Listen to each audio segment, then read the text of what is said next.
10. mája sa na Spišskom hrade otvárala letná sezóna a nemohol som pri tom chýbať. Okolo Spišského hradu prechádzam denne, ale ten pohľad nikdy neomrzí. Zaparkoval som v meste a vydal sa do kopca. Blízko hradu je síce parkovisko, ale ja mám radšej túto prechádzku. Po zaplatení lístka, ktorý stojí 10 eur na dospelú osobu, vchádzame na stredné nádvorie.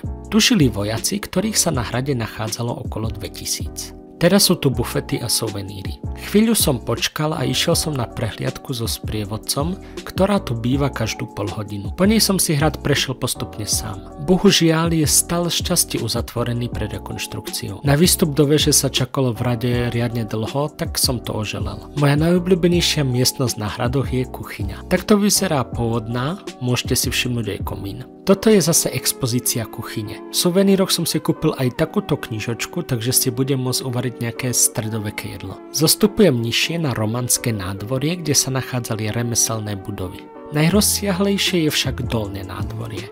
Vojaci sa tu na hliadke striedali po smenách a na jednej ich bolo okolo 600. Nachádza sa tu aj ďalšia zaujímavá expozícia močiarne. A aj sisle. Jedného sa mi podarilo aj zachytiť. Pozeráte sa na, pre mňa, najväčšiu zaujímavosť. Základy kaplnky, ktorú na kopci postavili Kelti, ktorí prišli na toto územie v 2. storočí pred našim letopočtom. Vošlo sa do nej 150 až 200 ľudí. Fascinujúce.